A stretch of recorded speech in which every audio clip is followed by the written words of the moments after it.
We're in Springfield, Massachusetts today, and we're in the White Church Cemetery, and you can see the White Church in the background, or the Meeting House Church and Cemetery, and they're both probably from 1802, quite old, and there's a memorial inside of the cemetery itself to the West Springfield men who went after the Civil War and died due to illnesses or injuries caused from that war.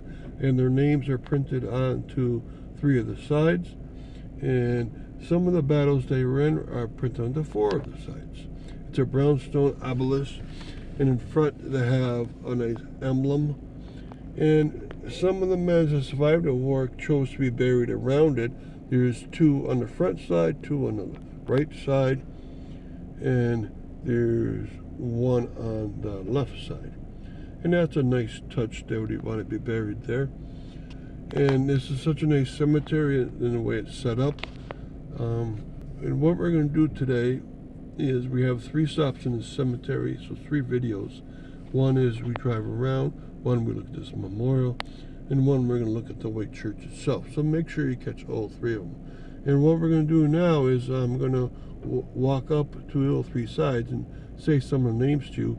On the page for this memorial and for the cemetery, I'm going to have the names of all the men who are on this obelisk, on this memorial.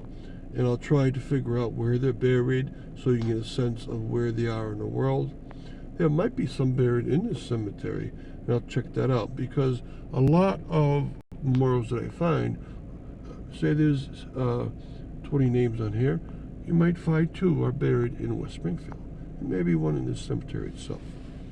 And I hope you check out the White Church behind it during sunset time. It gets very, very white, and it's quite beautiful, nice steeple on it. It was only a religious place for 100 years. It was built to be both a religious ceremony place and a political meeting house place, and now it's in private hands. And the other stones around this area are all from the mid-1900s, and so this memorial is put out here in a place. There used to be nothing around it, so it was set out very nicely. This cemetery has most of the oldest stones towards the back and the middle right. Okay, so I'm going to show you this. 2 Civil War men in front.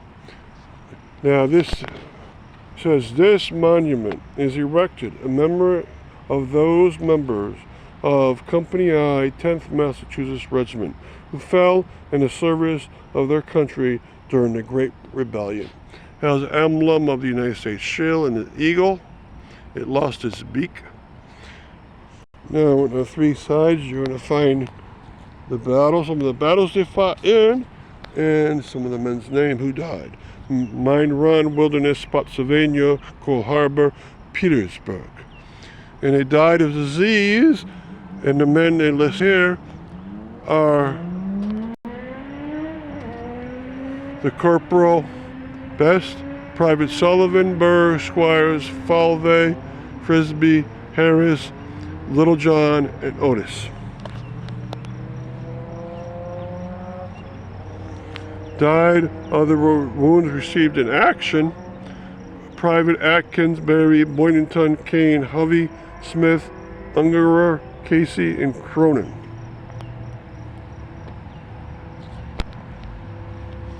And there's a couple more men from the Civil War buried here. And it says some of the battles: Williamsburg, Fair Oaks, Glendale, Fredericksburg. Died of wounds recorded in action: Lieutenant William Arthur Ashley, Sergeant Amos Pettis, Paulin Walker, Corporal Hubbard Bean, James Baldwin, Private Estes, Shea, and Stewart. Some of those names are also recorded in Holyoke, Massachusetts, because they entered service either through West Springfield or in Holyoke. They were West Springfield men that went off to Holyoke to enter the war in this particular Company I Regiment, 10th Massachusetts Regiment.